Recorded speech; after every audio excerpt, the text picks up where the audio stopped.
Saya pernah duduk di posisi rekan-rekan semuanya ini, ya, sekarang di posisi yang berbeda, namun saya berharap tahun 2029 ada yang duduk di sini juga dari Polri untuk meneruskan generasi. Amin. Pak Kapolri yang terhormat, kembali ditegaskan bahwasannya reformasi kemarin itu tetap berkutat pada kultur, ya, kultural. Memang ini penyakit semua lembaga sebenarnya, bukan hanya Polri. Ya, namun karena Polri yang setiap hari terlihat oleh masyarakat, berinteraksi rutin, dampaknya langsung bisa dirasakan masyarakat, dan ini yang terasa di masyarakat. Dan akhirnya Polri yang paling banyak dilihat dan dinilai. Nah, memang ada beberapa pergeseran menurut laporan dan pendapat pandangan masyarakat tentang kultur Polri saat ini. Ya, kenapa agak jauh, kenapa agak kurang empati, kurang bersimpati dan lain-lain. Ya, ini perlu pembenahan. Saya dulu waktu PTIK, kita feedback ke belakang sama Pak Dedi itu, Pak Fadil duluan ya, PTIK-nya. Ada guru kita Profesor Sondang Siagian, masih ingat ya? Itu dia mengajarkan perilaku organisasi dan budaya organisasi. Dulu abstrak kelihatannya, tapi sekarang jelas. Ternyata organisasi itu ada budayanya, ada kulturnya, dan ada perilakunya.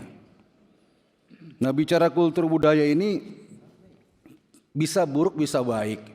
Nah, Polri di sisi yang mana sekarang ini?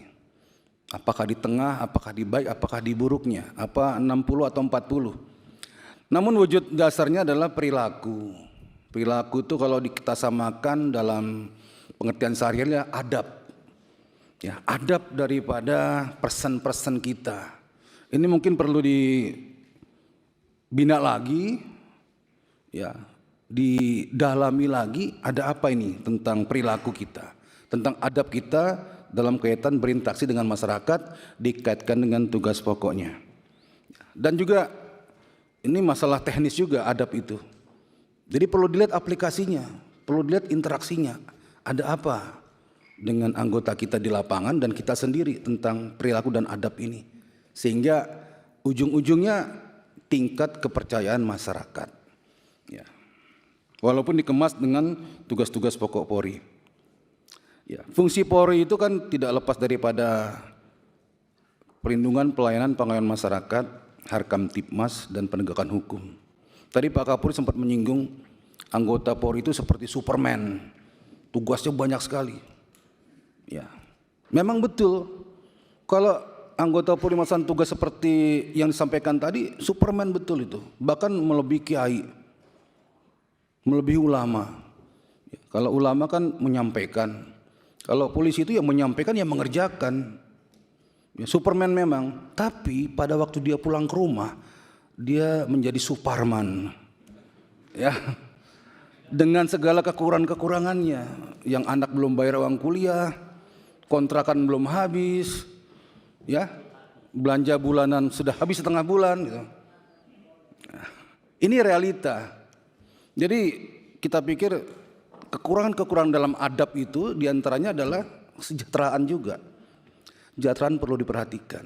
Ya, coba tanya kepada anggota kita, apalagi yang baru lulus itu, dia ngontrak, dia kos, dia gagah di lapangan, rapih, ganteng, cukurannya klimis. Tapi begitu kita lihat ke rumah, dia pulang, dia buka lemari, tinggal 2 bungkus Indomie itu. Mungkin gas LPG-nya udah habis ya. Itu realita. Coba masuk situ. Itu mempengaruhi perilaku adab anggota-anggota kita di lapangan. Ada yang masih bisa bertahan dengan kebenaran itu, kejujuran itu, keikhlasan itu adalah yang utama. Tapi faktor kebutuhan menjadi hal yang membuat dia tergoyahkan di situ. Jadi kesejahteraan anggota Polri juga mesti dilihat betul, ya, diperhatikan. Ya. Kemudian masalah reformasi Polri memang sedang digodok ya di tim reformasi bentukan presiden dan di panja reformasi ini. Polri nggak perlu cemas ya, walaupun ada berita-berita nanti Polri di bawah kementerian, ya, di bawah lembaga ini, ya. Jangan confused tentang itu. Ya, justru di saat ini adalah Polri harus menunjukkan sisi terbaiknya, bagaimana melayani masyarakat, bagaimana menegakkan hukum. Tunjukkan ya Polri itu memang betul-betul bagus dalam pekerjaannya dan pada akhirnya bisa kembali mendapatkan simpati masyarakat dan dicintai masyarakat. Harapan dari kami adalah ya jangan lemah, jangan terus goyah dalam tugas, dan juga satu lagi, ada penilaian masyarakat yang menyatakan polisi sering larut, sengaja tidak sengaja, suka tidak suka dalam kekuasaan. Ya, ini koreksi juga dari masyarakat ya. Hati-hati dalam menerjemahkan itu. Yang terakhir harapan kita adalah dari fraksi Partai Golkar. Ya, Polri tetap harus di bawah Bapak Presiden langsung.